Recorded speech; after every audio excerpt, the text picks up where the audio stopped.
Hey Jordan, it's good to have you. Hey Herbert, it's good to be on. This is very odd for me. Normally I'm on the other side of the Slowtwitch wall, right? I Behind guess the so. scenes. But you are, at first, you're a pro athlete. No? I guess. It depends on the day, right? I guess it does. So, how's your morning been so far? It's good. Went for a run and now I'm talking to you, which counts as recovery before I go swim. And so, what kind of run was on your schedule this morning? Hills. And so, what, an hour? Yeah, a little bit over an hour. And right, I've been a little bit more casual this winter. I run that's about an hour, and then I start my watch when I get back to my mailbox. I used to be sort of like I would always run exactly an hour, and I would stop wherever I was, and I would just like kind of walk home. Uh, but I've been allowing myself a little bit more leeway because it's the winter, trying not to be so uptight. So, but when you say leeway, does that mean you err more on the short or on the long side? No, I always err on the long side. That means at least an hour, but Got you. never less than an hour. Yeah. Now, I remember we used to joke about some friends of ours who we did a 100-mile bike ride and we'd get back into town. And then they said, like, oh, we need to go down there and do an extra loop because it was 98 miles and they could not finish the ride because they had to do another 5 miles to get at least over 100. But they are amateurs and you're professionals, so it's a little bit different. Yeah, Um, I think in season, you want to make sure that you're more careful about that. But I think I'm focusing a bit more on running right now, and so extra couple of minutes here or there, I don't worry about so much. At least I'm trying not to. talking about, since it's your early part of the season, when do you think it's going to start to ramp up more serious? No, it's already in the serious. It's already in the seriousness.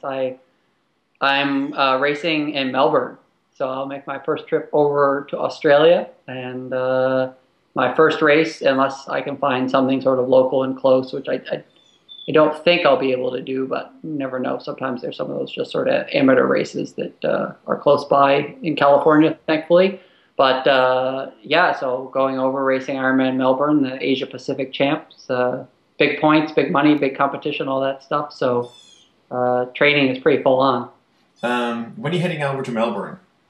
Uh, a week-ish before the race. Still haven't figured out exactly when, but I'll be there at least a week before, maybe a little bit longer, depending on sort of, you know, what I sort of find out from talking to folks. And the training over there, I guess, is quite good. Jill raced the Commonwealth Games in 2006 in Melbourne and said the training is quite good there, so I may go even like 10 days before. In terms of your schedule, how heavy is it compared to last year, or is it not all set out yet? It's not really all set out. It's basically Melbourne and Kona, and I don't have too much planned besides that. I think it'll certainly be lighter than it was last year. I feel like I didn't have the race that I wanted to in Hawaii, and certainly I think the amount of racing that I did, especially in the two months before Hawaii, was more than was ideal. And so I don't want to do that again. I sort of had to do it last year, but this year I don't have to do it. So I'm certainly not going to, put myself in that same position again. I think it'll be much, maybe more total races, but certainly I don't think the same number of big or long races. I won't be doing 4 8-hour races this upcoming year. That's for sure.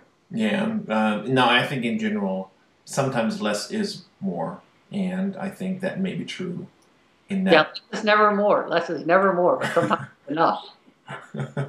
Or enough, exactly. Um, Anything new in terms of sponsors on your side?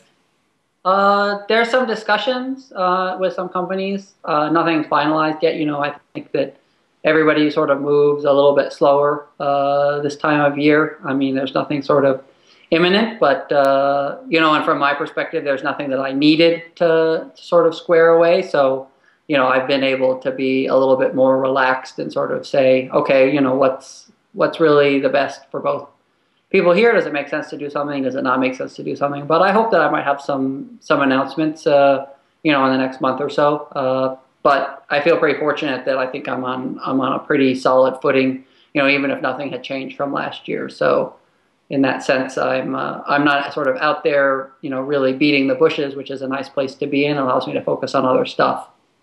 Maybe a wooden toy manufacturer may be a good one. That would come in handy for Quentin. Yeah, no, I think that would be good. Although the big wooden was not so much the toy. I'm looking outside at the giant playset. That's sort of the overly giant wooden toy, Yeah, the Cedarworks playset. yeah. I think that's we kind of looked at that one, and it's quite expensive. Yeah, there was a sale, and then my mom decided that he needed something in the backyard, so they had a big sale, I think, 15, 20% off, which is pretty significant for those in terms of actual savings. And so that was a pretty good deal. And so we got that, which was nice. And then I put that together, and he likes that, although he took his first tumble off of it. And so now we're like thinking, do we need to put in some, rubber floor or something in the backyard in case he falls again? As we all know, they will fall and they will get up again. You had, I think, well, that was, I guess, Quentin's holiday gift. How about yourself? Did you get anything exciting for the holidays? I did. I brought it over here. I have my Festool CXS drill right here. Look at that. Did Has a you little hole in there even. Made in Germany. did you put it to good use for the playset? I actually got it the day after. I was waiting for it to put it together, but then we had a really nice day, and I didn't have so much training schedule, so I just sort of got it. I thought I would just sort of start it, and then I thought I would finish it the next day, but then once I got building, I just kept rolling, and so it actually showed up the day after I built the whole thing. It would have been much nicer because it weighs about half as much as the drill that I used to, I think I put in about 150, wood screws on there. A lot of it is hand tool stuff, that like what are called lag bolts. But there was a fair amount of just regular driving of wood screws as well, and that would have been nicer because it does weigh a lot less. You could always take it apart and put it together again to see if it goes better together with a new toy, right? So I think, although I was at Home Depot, and Home Depot sells like similar to the Cedarworks, they have these California-made play sets made out of redwood, and I thought, oh, maybe I should get a redwood play set, and I'll see which is better, the redwood or the cedar, and then I could put that together with the new drill. That's right.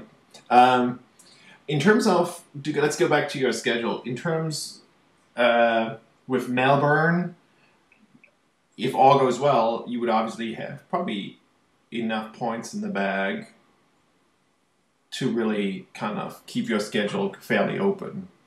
Is that a fair statement? Yeah, Melbourne will, certainly would take care of the need to do an Ironman during the Kona cycle, right? You have to check off that. And then typically in the past year, 2 years, it's been about 38 to 3,900 points to make that first cut. And so I think, I have 1,900 now from finishing in Kona.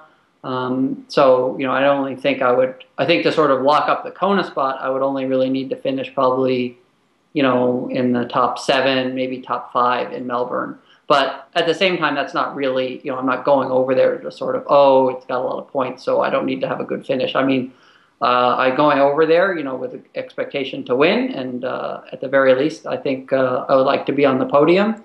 And then I'm going to race some more of the competitive, half Ironmans, the new U.S. Championship in St. George, which certainly suits me a lot better than the Pancake Flat course in Galveston. This past year, I came in, ranked 7th on the Kona points ranking, and well, that doesn't really sort of mean anything in a substantive way. I mean, it's not sort of a true world ranking. I do think that if it's good to be ranked in there, I don't want to sort of sneak in and come in and be kind of 45th or something on that points ranking. I think I'd like to have a solid ranking. Ideally, I'd like to be in the top 10, but certainly in the top 20 on that Kona points ranking. I think it shows that you're committed to sort of being excellent at the Ironman distance and doing well in that series. And so I think that the points ranking should maybe be a bigger deal than it is, but it is still important to me. Just I think in terms of representing yourself well as being committed to that distance. Now, with most of the pros being more aware of the points ranking, do you think also the number of points that you need to actually get in is going to climb to some degree, because I think people race smarter and figure out their schedule a bit better Um, I don't know. It's hard. I mean, I thought for sure that last year it was going to be much higher. I thought the first year, it would be maybe. Oh, I guess I think really I thought there would be a bigger difference between the first year and last year. Either that there would be a big jump up as people, really raced a whole lot more to lock themselves in, or the first year people would have gone crazy and raced so much and then realized that, oh, maybe I don't need to race so much, and then they end up racing less. But sort of, ironically, the first cut of 40 was almost exactly the same between 2011 and 2012, and then even the next 10 cut of 10 was almost identical in terms of what you needed between 2011, 2012. The one thing that obviously has changed between 2012, 2011 was now you have the North American Championships last year in New York, this year in Tremblant, that is so late, and so you have this huge whack of points that comes in, but that really is only affecting 10 slots as opposed to affecting kind of the whole sway of things, because that cut of first 40 is made so much earlier on. It's made at the end of July, and so you're really the North American Championships only really affects those final 10 spots, and it affects it pretty dramatically, and it does affect the overall points ranking, but it doesn't really affect who gets a slot as much as it would if it was, say, before the cutoff. Do you think how much tweaking that KPR system could still use, because obviously nothing is ever perfect, but to some degree, if you were in charge, would you tweak anything on it, or as it is, it works out the best? No, I would tighten it up. I don't in the Ironman rankings. I think I don't like the idea of there being 1, 2, and 4,000 point races, because I think that's more of a spread than you actually see in terms of what they're worth, and I think also that ends up making half Ironman races worth more, than they ought to be. I think you see some oddities in there, like a P500 race is a $15,000 prize purse for half Ironman, and then a P750, which has only 50% more points, is a $50,000 prize purse, right? Whereas if you look at Ironman racing, a P1000 versus a P2000 is sort of it's a much bigger spread of points, but then a much smaller spread in terms of prize money. So I would sort of say probably keep the half Ironman the way it is, but then I would make P2000 races P3000, and then I would make the P1000 races P2000. So you'd have 2, 3, 4. Because I just don't see that, for example, if you come, I think, you come, say, 11th in Melbourne, and you're going to get more points than a guy who wins a P1000 race. And that just seems, to be 11th versus first, just that doesn't make so much sense to me. So I think there's a little bit too much spread, especially with Ironman races, with the points ranking. Hey, actually go back to Melbourne. Are you going to travel by yourself, or are you going to take your family with you?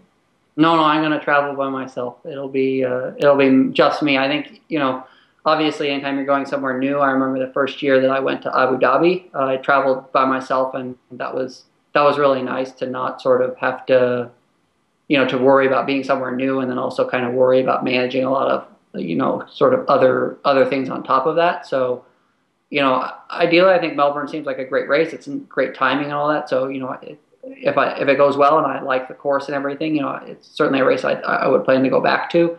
I think the first year, certainly it's nice to just be able to kind of focus on what I need to do for the race. So I'll be traveling solo this time anyway. Yeah, I just meant this time because you mentioned earlier that Jill already has been there, so I thought maybe there's more familiarity. Yeah, I don't know, a 6-hour flight with a 1.5-year-old was long enough when we went back to New York. I can't imagine a 16-hour flight. So I hear you there, loud and clear. Loud and clear for some reason. But hey, listen, Jordan, thanks for your time. We let you go back to your swim workout, and hopefully we'll talk again soon. Thanks, Herbert.